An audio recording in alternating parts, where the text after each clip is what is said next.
Million ডলারের এক match জিতলে নিশ্চিত হবে ফিফা বিশ্বকাপের মূল পর্ব।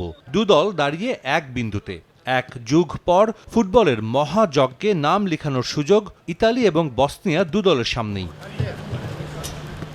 4 বারের বিশ্ব চ্যাম্পিয়ন ইতালি গেল 2 আসরে বিশ্বকাপের মূল পর্বে খেলার যোগ্যতা অর্জন করতেই ব্যর্থ হয়েছে। এবারও একটা সময় 2026 বিশ্বকাপে ইতালির খেলা নিয়ে তৈরি হয় সংশয়। নরওয়ের বিপক্ষে হারের ধাক্কায় প্লে অফ খেলতে হচ্ছে মালদিনি টট্টিদের দেশকে। গেল সপ্তাহে সেমিফাইনালে নর্দার্ন আয়ারল্যান্ডের বিপক্ষে কষ্টার্জিত জয় সমর্থকদের উদ্বেগ আরও বাড়িয়ে দিয়েছে। ম্যাচটিকে এভারেস্ট ডিঙানোর মতো উল্লেখ করেছেন ইতালির কোচ জেনারো গাত্তুসো। এক যুগ পর দলকে বিশ্বকাপে ফেরানোর চাপ ভর করেছে তার কাঁধে।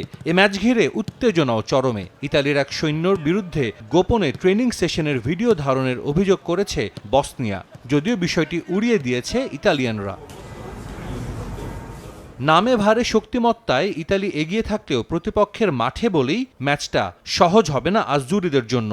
রোমানিয়ার বিপক্ষে ম্যাচে অ্যাওয়ে সমর্থকদের মারধর করায় ইতালি ম্যাচে মাঠে মাত্র 9,000 দর্শক রাখার অনুমতি আছে। এ ধরনের আবহের জন্যই স্টেডিয়ামটিকে বলা হয় ড্রাগনস নেস্ট।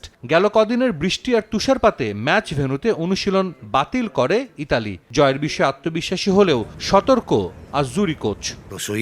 আমরা ফাইনাল খেলতে যাচ্ছি, জানি ম্যাচটা কঠিন হবে, তবে আগেই সেটা বুঝেছিলাম। আমরা যে চাপ অনুভব করছি প্রতিপক্ষ একই চাপ অনুভব করবে। ইতিহাসে মাত্র একবার বিশ্বকাপ খেলেছে বসনিয়া। তাদের লক্ষ্য জাতিকে খুশির উপলক্ষ এনে দেয়া। ম্যাচের আগে ইতালির অবদানের কথা স্বীকার করলেও আজুরিদের কোনো ছাড় দিতে চান না এডিন জেকোরা। দুদেশের জন্য এটা গুরুত্বপূর্ণ ম্যাচ। ইতালিতে আমার অনেক বন্ধু আছে। 1996 সালের যুদ্ধের পর ইতালি প্রথম দেশ যারা এখানে ম্যাচ খেলতে এসেছিল এবং আমরা এর জন্য চিরকৃতজ্ঞ। তাদের জাতীয় সঙ্গীতের জন্য উঠে দাঁড়িয়ে আমাদের করতালি দিতে হবে। এরপর 90 মিনিটের জন্য যুদ্ধ চলবে, কিন্তু ম্যাচের পর যাই ঘটুক না কেন আমরা আগের মতোই বন্ধু থাকবো। এটাই ফুটবল। দু দলের মোট 6 দেখায় 4টিতে জয় আজুরিদের, আর বসনিয়া জিতেছে একটি ম্যাচ। সাজিদ মুস্তাহিদ, সময় সংবাদ।